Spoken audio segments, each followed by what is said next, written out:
सिमरन करते आनंद में होते हुए भी नींद में चली जाती हूँ। अभी आनंद नहीं आया। आनंद में और नींद में अंतर है। नींद है तमोगुण का लक्षण। इंद्रिय आनंद में टिक नहीं पाई इसलिए तमोगुण में चली गई।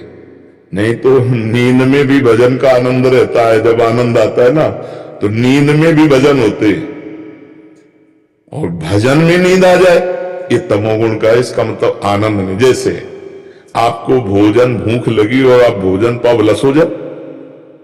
आप फिल्म पसंद की भला देखने बैठो 3 घंटे सो जाओ तो हमें बता ना, क्यों? आनंद आ रहा है ना, आनंद आ रहा है ना, तभी कैसे सो सकते हो? आनंद आ रहा है। आपका क्रिकेट प्री खेल हो और चल रहा हो और फिर सो जाओ तो हमें दिखाओ, नहीं सो। क्यों? आनंद आ रहा है, क्योंकि आपके मन के अनुकूल विषय चल रहा है। भजन को मन में आनंद नहीं मिला इसलिए नींद में चला गया। अगर मन को भजन का आनंद मिला होता तो नींद में नहीं जाता। हाँ, जब भजन का आनंद मिलेगा तो 5 बातें ठीक हो जाएंगी। नारायण हरि भजन में पांचों न स्वात विषय भोग, निद्रा, नींद, हंसी मजाक, बहुबात भोग, ये सब नहीं। खान पान ते भावे है, नहीं कोमल वसन सुहावे है, सब विषय लगे ते खारा है, हरियासिक कामग न्यारा है। तुम सच्ची मानना, मतलब 24 घंटे में 15 मिनट लेटने पर ऐसा लगता था हम बहुत सो गए। 15 मिनट एकदम जैसे उठ के बैठ गए, लगा 15 मिनट है यार, इस घड़ी खराब है क्या? ऐसा दिमाग में छाया हुआ था भजन करना, तो नींद 15 मिनट लेटे एकदम। जब तमोगुण नहीं तो फिर नींद कहां से? तमोगुण में ही नींद है। निद्रा आलस्य प्रमादोत्थम तत्तामस मुदाहृतम। प्रमाद और तमोगुण, नींद, आलस्य, ये तमोगुण के प्रभाव से आता है। न रजोगुण न तमोगुण, तो नींद का सात्विक। भजन करते करते नींद में चले जाना है तमोगुण की प्रधानता का लक्षण है। ये नहीं होना चाहिए। खड़े हो जाओ, खड़े होके भजन करो, टहल के भजन करो। भजन के समय नींद नहीं, नींद के समय भजन करो, लेकिन भजन के समय नींद नहीं। जैसे सो रहे तो सोने जाए तो राधा राधा राधा, हमें सोने की चिंता नहीं। हम राधा राधा करते हुए कब सो गए, फिर जब जगेंगे तो राधा राधा करते हुए जगे, अपनी दिनचर्या में लगे, तब ऐसे भजन होता है। इसे नहीं कि भजन में आनंद आ रहा तो नींद में चले गए। आनंद में कैसे नींद आ सकती है? हमें जरा बताना। आपको उदाहरण कही दिए, कुछ भी आप कहीं भी आनंद लग रहा हो, आपका मनोरंजन कोई चल रहा हो, सीरियल हो, आप देखो भला सो जाओ, बिल्कुल नहीं सोएंगे, क्योंकि आनंद आ रहा है ना। नींद में आनंद ही आता है। नींद में एक आनंद होता है। संसार के चिंतन को छोड़ करके 6 घंटे बिल्कुल वो इंद्रियां पुष्ट हो गई, उनको एक आनंद आता है, एक नया जीवन सा मिलता है। 6 घंटे नींद में क्या होता है? संसार का चिंतन नहीं होता। ऐसे ही जिस मनोरंजन को आप देखते होते हैं तो अन्य सब चिंतन भूल जाता है, वो आनंद आता है। और अगर भगवान के चिंतन में सब चिंतन भूल जाए तो परमानंद आ जाए। वही तो हम कर रहे हैं, अपने लोग वही तो कर रहे हैं। भगवान के चिंतन में इतना तन्मय हो जाओ कि सब चिंतन भूल गया तो परमानंद की बाढ़ आ जाए। अभी क्या होता है? संसार का चिंतन होता है। संसार विषम है। विषम में 2 परिस्थितियां, सुख और दुख, लाभ और हानि, जय और पराजय, तो हम इसी में थपेड़े खा रहे हैं। और भगवान सम है, सम में एक रस परमानंद है। अगर हमारा चित्त भगवान में जुड़ जाए तो हर समय परमानंद बना रहे। जैसे 4-5 घंटे नींद में गए, संसार का चिंतन छूटा, कितना अच्छा लगता है। जब जगते हैं तो कितना फ्रेश महसूस होता है। क्यों? क्योंकि 5 घंटे संसार का चिंतन छूटा। और अगर जागते हुए 5 घंटे संसार का चिंतन छोड़ दो तो तुम योगी हो जाओगे, तुम अखंडानंद परमानंद का भोग करने लगोगे। तो करे, यही प्रयास है। जब हम राधा राधा राधा, उसी का चिंतन, उसी को देखना, उसी को सुनना, तो देखो फिर कितनी उन्नति होती है, आंतरिक और बाह्य दोनों। संसार का चिंतन ही हमें क्लेश देता है। देखो, जो संसार के चिंतन में ज्यादा डूबते चले जाते हैं, डिप्रेशन में पहुंच जाते हैं। आप संसार का चिंतन करते रहो तो देखो आपका दिमाग थक जाए।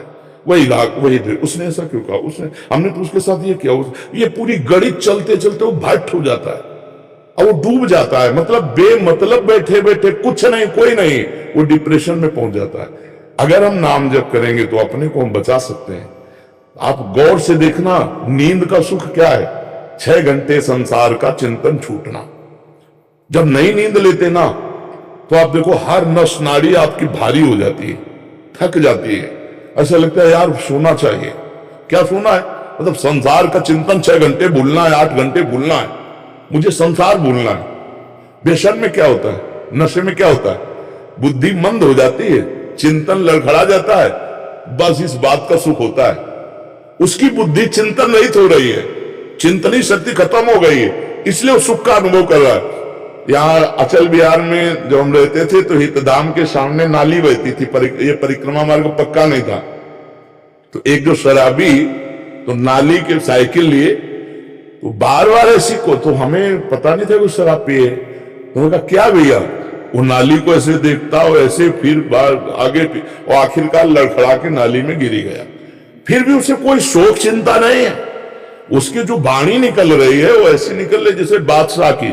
क्या है, चिंतन खत्म, शुभ अशुभ का चिंतन, संसार का चिंतन, वो लड़खड़ा, चाहे भांग खाए हो, ये जितने नशे हैं ये सब शरीर को एकदम शिथिल करना और बुद्धि का चिंतन हटा देना, बस इसी का आनंद।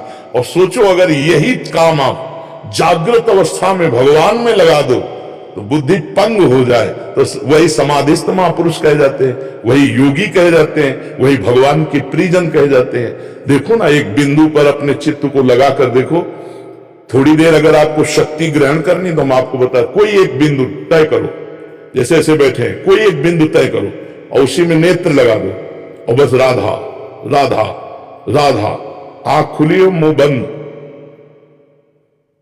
अब आपकी आंखों से पानी झरने लगे, ऐसे कर लिया, फिर उसी पे लगा दो, फिर जिधर चिंतन करोगे एक तार चिंतन जाएगा। इसे त्राटक क्रिया कहते हैं योग में। कितने अपने पास साधन है जिससे हम एकाग्रता को समेटकर भगवान के चरणों में चिंतन में लगाए, अभी आनंद आ जाए। जादू मंत्र टोना और ये जो आते हैं ना वो कैप्सूल जैसे, वो क्या कहते हैं उनको, जंतुर, इनसे काम नहीं बनने वाला। तुमको हाँ ज्ञान विज्ञान संपन्न होना पड़ेगा, ये सब छूछा, ये सब नाटकबाजी से नहीं निकलना। जैसे नाम जब भी चल रहा हो, चिंतन भी दूसरे आ रहा हो, तो क्या मन के दो विभाग नहीं रहते? हाँ, मन के दो विभाग हैं ही। जैसे बुद्धि को दो विभाग है ना, रावण से विभीषण जी कह रहे हैं, कुमति सुमति सबके उरराही नाथ निगाम। हाँ, जहां सुमति तहां संपत्ति नाना, जहां कुमति तहां भी, मतलब सुमति और कुमति जैसे होती है, हाँ ऐसे ही सुमन और कुमन होता है। सुंदर जो मन होता है वो आपको अच्छी सलाह देगा, और कुमान जो कुमार्गगामी मन होता है वो उसी समय गलत सलाह देगा। उसी समय जैसे आपसे कह रहा है ये भोग लो बहुत अच्छा है, वो अंदर से आएगा नहीं यार फंस जाओगे, बहुत गलत है। उसी में दो विभाग है।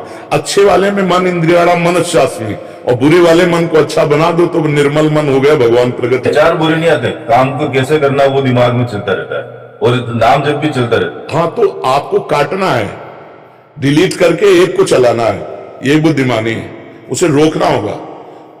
हमें इसीलिए कहते हैं जैसे नाम जप करो तो नाम के अक्षरों का ध्यान करो, इसे डबल फंसाना होगा।